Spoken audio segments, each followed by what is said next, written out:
Hey, this is Pastor Tabitha Purple. I'm doing a short video, Let's Talk. So this week's videos are going back to their normal shorter routine. Last week was a little bit longer because we had the first week of the kind of homeschooling housebound situation. So there was a lot more to say, whereas this week I think let's get back to normal routines. Normal routines, shorter videos. So we're doing the Let's Talk portion. And since no one has volunteered to come on this with me yet, I'm waiting for volunteers. I wanted to give a quick talk about anger and how we can think about anger in this time. A lot of people aren't mentioning that people can feel angry about being restricted or having their movements restricted.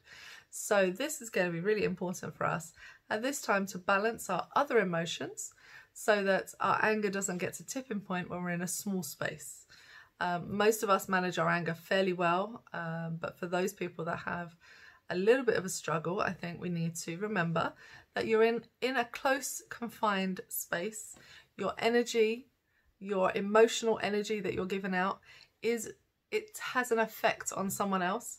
So think about the space in which you inhabit. If you are struggling, if you are feeling stressed, if you are feeling worried, there is no point in hiding these emotions. Don't hide them, speak about them, and that way your anger may not tip over. We have that currently in our home. We have one member of the family who battles with his angry emotion and doesn't want to be angry. And so what we try to do is encourage the speech development for the other emotions and try to name them and try to have those conversations about worry, stress, fear, and those things so that the anger is less. And then the final thing we do is to separate from the rest so that that anger emotion isn't always all-consuming. I think that some energy, emotional energies can be a bit more all-consuming than others. So when we're angry, that can be very all-consuming. It feels very much that it fills up the space and other people tend to bear the brunt of that. So separating, especially if you have children who are experiencing anger, separating the angry child from the rest, really important so that it doesn't, it's like contagious. Like if one kid's angry, he'll find a way to make all the other children angry. Don't want that. Like separate the angry one and deal with the rest and then have time with the angry child.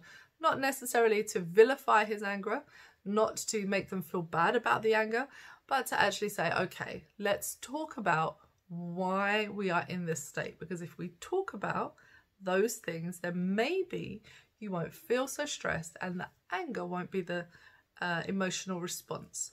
So that's just a tip if you're, I guess, parenting children and one of them is dealing with fear or some other emotions that they're unable to name, is to try and ensure that that doesn't spill over to the other children. You know, use the rooms in the house as separate zones where people can go for sensory quiet time, have headphones, have music spaces, you know, try and just use the bedrooms maybe slightly differently than you would normally. You know, maybe you just restrict bedrooms to just sleeping. But when you can't leave the house and go to places, then the house has to become a very different functional space. So yes, when we're dealing with anger, it's worth considering how we use our space to make things better. Well, I hope this helps. We obviously could do a much longer talk, but we're going to keep it short. It's just a tip. Have a good one. Bye-bye.